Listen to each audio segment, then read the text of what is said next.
We made it. It's not 11 o'clock, and everybody was within their time frames, and trust me, that's not an easy thing to do. And certainly appreciate everybody's attention and all the presenters. Very, very gracious, appreciative kind of response I want to make, especially to Dr. Nestler, Dr. Murphy, his colleagues, to support these efforts inside of the College of Music. These discussions are, in fact, very difficult to have within the music discipline. They're challenging. They've been challenging to me for 20 years here. And to have faculty colleagues who appreciate these issues from a firsthand standpoint and also to encourage movement forward is very, very much appreciated. Eric and John, thank you. And, what John mentioned and Dr. Amlani mentioned, measuring sound levels. This is something that a lot of musicians don't want to have happen.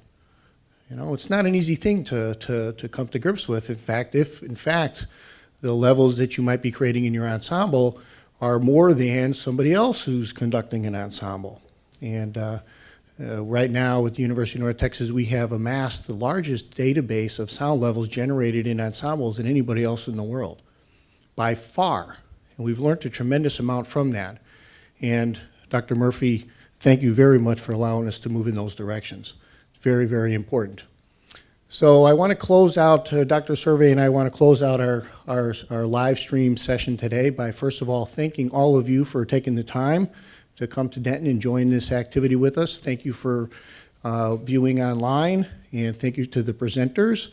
And of course, thank you to the staff. We have UNT staff Leslie Casey and Gabby Sewell and Megan Peglar, who are helping us with the details. Yes, give them a hand, please.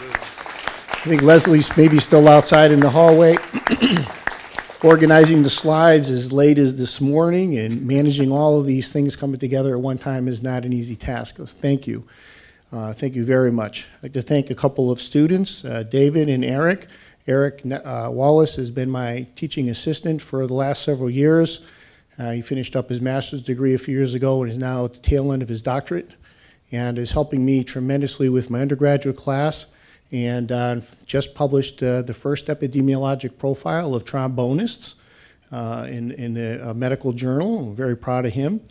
And so thank you for helping me. He's the kind of student that just knows what I don't think about. And he's like, okay, I got that, and I really appreciate that.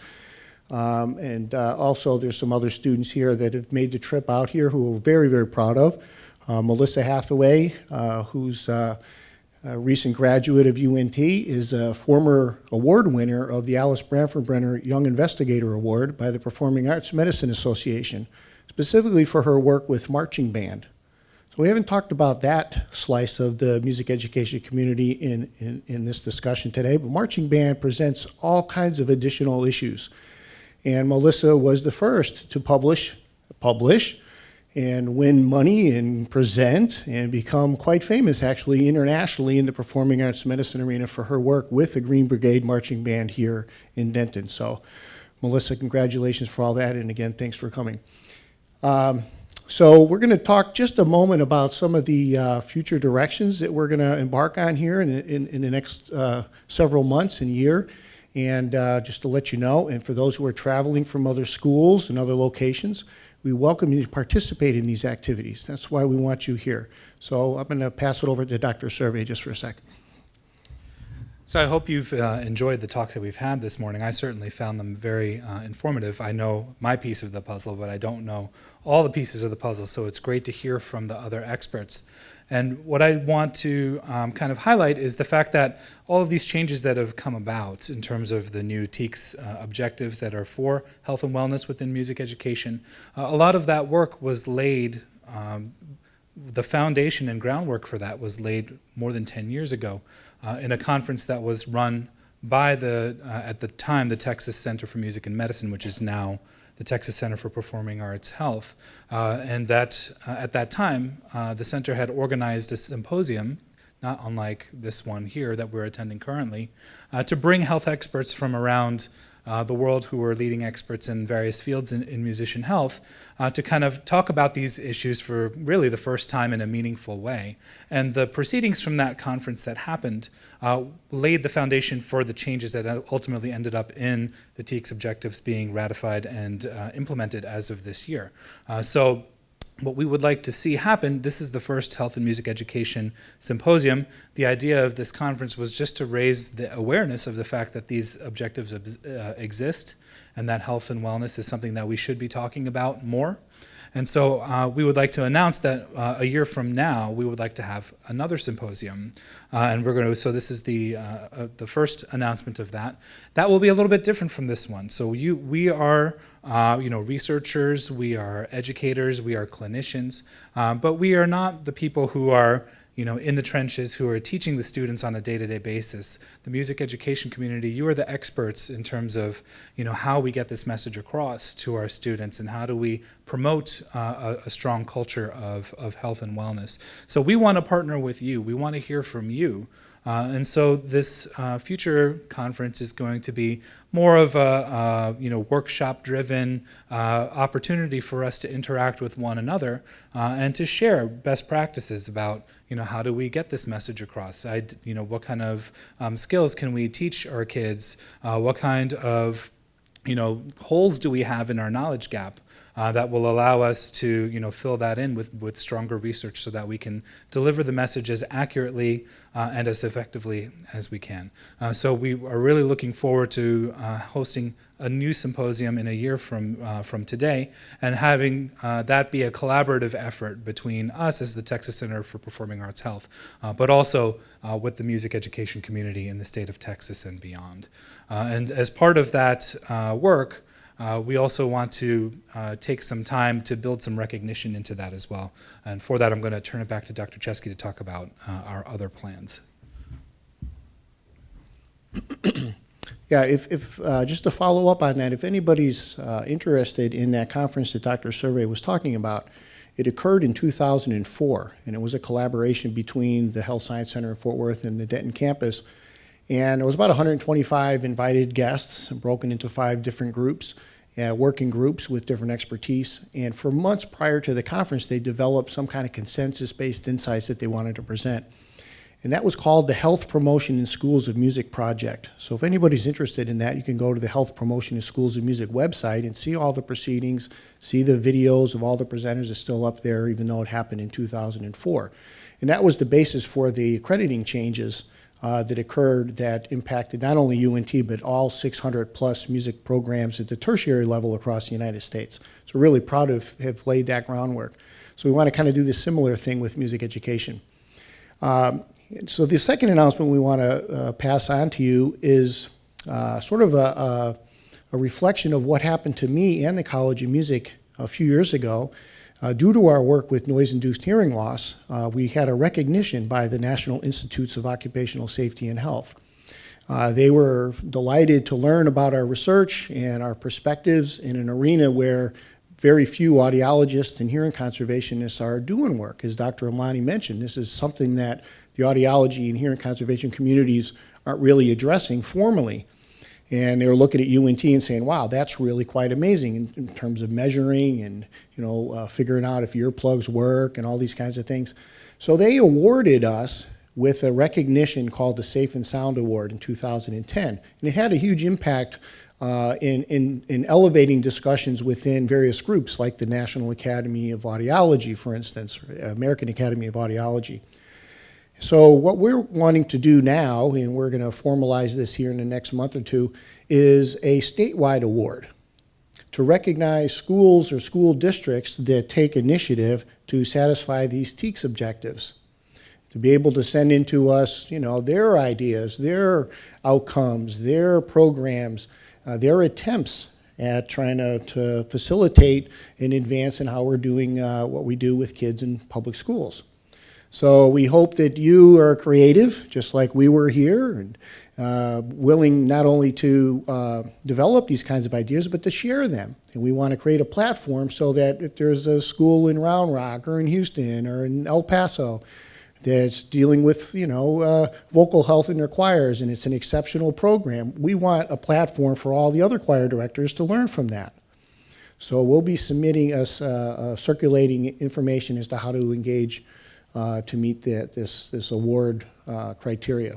So we're looking forward to that. Dr. Surve? Yeah, and so the other piece of this is that, we as the Texas Center for Performing Arts Health, we continue to do what we do, which is to study music and health and all of the different topics, such as the trombone survey and other various instrument-specific studies that we've been doing. And so, this next piece is just a call to the music education community to say, how can we help you? That's what we want to know. We want to be a resource for the state. We've done a lot of work in this arena, but what we want to know from you is how can we help you do help you with what you want to do?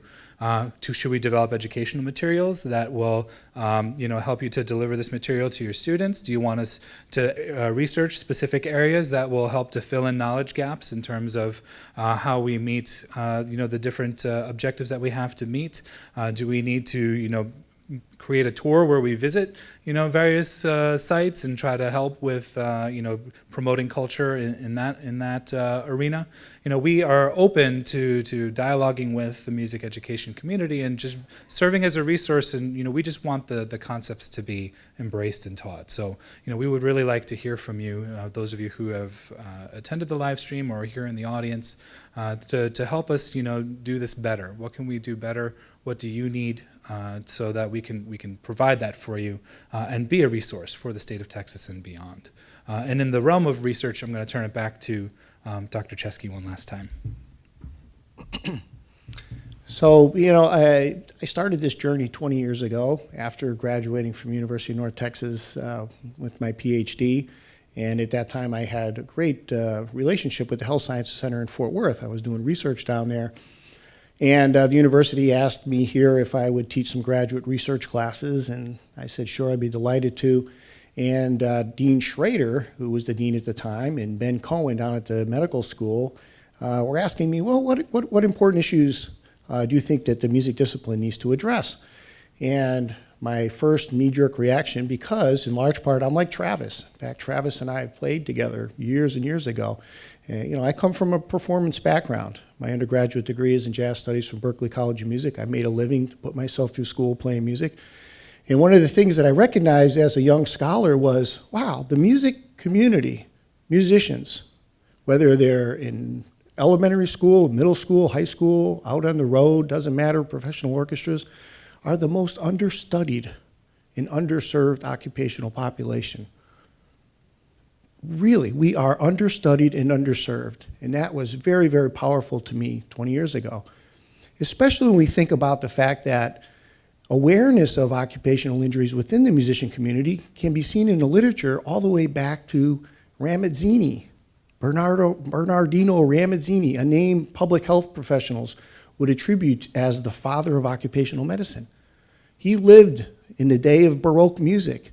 He lived when Bach was writing music in Italy, and he wrote a seminal text that identified the unique concerns of people doing things that involve repetitive motions, forceful motions, odd postures, exposures to certain aspects of the workplace, and dusts and vapors and things like this.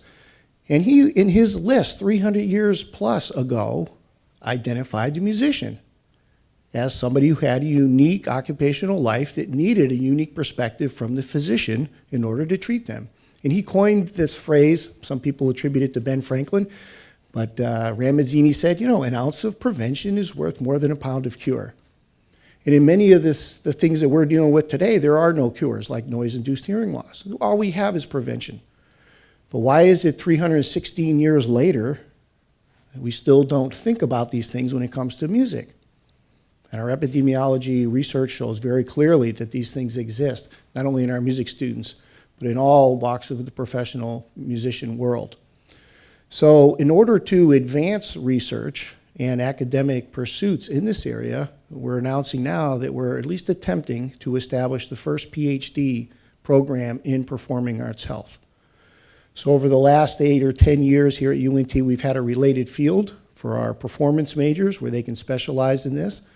James Ford will be playing here a little bit later and talking about his research as a professor out at Cal State LA.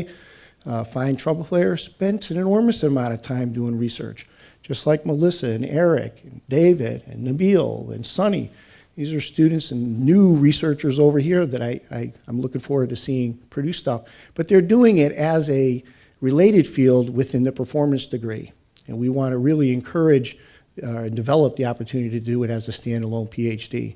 So maybe some of our DMA students get a joint degree, like an MD PhD, we'd have a DMA PhD, so that we can accelerate and catch up to all the other occupations that have benefited from this kind of attention. So we look forward to you telling your students, or perhaps even some of you have master's degrees, you might want to get a doctorate in this. We look forward to supporting that. So we're out of time, and absolutely delighted to wrap this up, at least for a short period of time. Those who are watching online, thank you very much for attending this session today. Again, we want to thank Dr. John Richmond, Dean of the College of Music, and Dr. Thomas Iorio, Provost of the Health Sciences Center, for their encouragement and their financial support to make this happen. Thank you, gentlemen. And so we'll log off to the stream, and for all of you in the room, we can take a little break. Thank you for your patience. Lunch will be served here in a few minutes, and Dr. Kondrowski and Dr. Ford are going to set up for, I guarantee you, a very entertaining lunchtime presentation, and then we'll open it up for some discussions. Thank you.